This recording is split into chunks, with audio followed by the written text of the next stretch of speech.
Hey, how are you? Sliceville Otaku, and amongst the first year students of UA studying to become heroes, there happen to be several with quirk regulation issues. This is something we spoke at length about last time with Denki Kaminari's electrification quirk, so it's certainly worth checking out.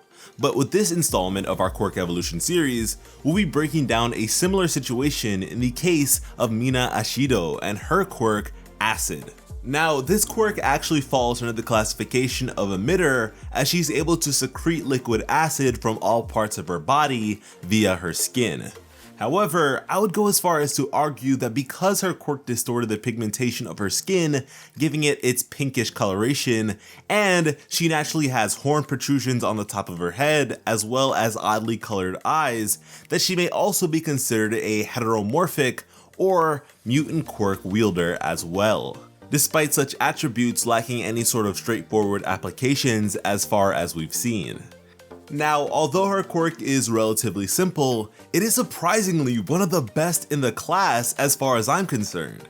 In terms of its manipulation, Mina can determine how corrosive, soluble, or sticky the acid she projects may be, which isn't to be underestimated as her acid has been displayed to be potent enough to melt through various metals and even solid rock. And with that being the case, the applications she's come up with thus far have been astounding. Just before the provisional license exam, she managed to improve the distance and accuracy of her acid spray, allowing for the development of her acid shot technique. By using her acid to swiftly skate across the ground, she already had a great means of closing the distance between her and any adversaries, but now she's become a sizable threat even at a range. And speaking of mobility, she's even able to scale walls by melting holes into them as a means of providing herself with stable footing.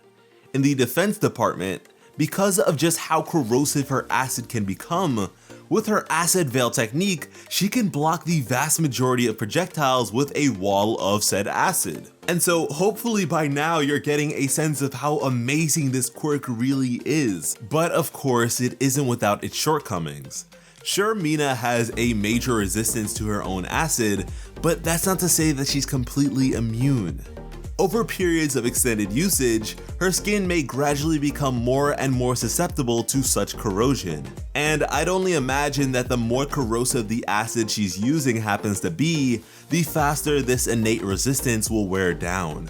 What's more is that because of how lethal her acid can potentially become, Mina very much avoids using her quirk on organic life, opting to more so deal with inanimate objects as her preference. And I mean, if she had no intentions of becoming a hero, this wouldn't be an issue at all, and I'd even argue that as a villain, her quirk could be just as, if not more lethal than, Shigaraki's. In terms of growth, I'm under the impression that Mina will only discover more applications for her acid as she has been throughout the entire series. And as it currently stands, her acid is restricted to the liquid phase, but considering her altering of its solubility as to avoid severely harming organic life, I'm willing to bet that she could at some point deal with acid in the gaseous phase as well. By doing so, she would have the potential to incapacitate opponents due to toxic fume emissions. Even at this point in the story, Mina, despite not being a noteworthy hand-to-hand combatant, still has a habit of ending her fights with an uppercut, something that could only work against those who aren't exactly physically inclined themselves. Because of that, she will certainly need to garner even greater control over her acid regulation. Maybe by producing liquids with acidity equivalent to that of a lemon intended to impair vision, or more so prioritize the stickiness of her emissions over acidity as a capture method. Like we established earlier on, with the help of Ectoplasm Sensei's instruction, Mina was able to improve her acid spray by conducting her hands differently. With that in mind, maybe it's a long shot, but I could seriously see her developing a corrosive bubble technique, which would certainly fit her whole airhead persona. The thing is though, Mina really isn't all that smart to be honest, but with direct instruction or tutelage, she performs pretty well, so maybe at some point down the road, she could learn a thing or two from or be inspired by Bubble Girl. Like I said, it's a long shot, but you can't tell me that wouldn't be ridiculously cool. I mean, just look at Utakata from Naruto. Now, the final technique I have for her is admittedly the most dangerous of them all, as she'd certainly hurt herself if she were to use it at her current level, but I'd like to think of it as a high risk, high reward kind of thing. Acid coating.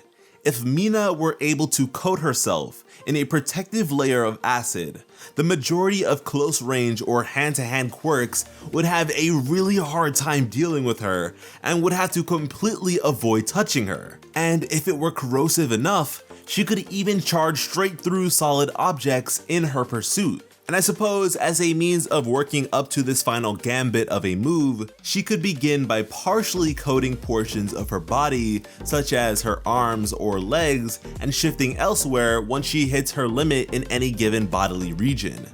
And I particularly like this one because it's not really a matter of whether or not she could do it, but more so when she'll be at that level of resistance. But yeah, that just about concludes Mina's quirk evolution. Making these videos has been nothing but fun for me, so I hope they're a fun watch for you as well. And I really want to know what you think about these potential developments, so let it rain in the comments. And as always, if there's a character you'd really like us to cover, then just let us know. Thank you all so much for watching, and have an awesome day. I love you.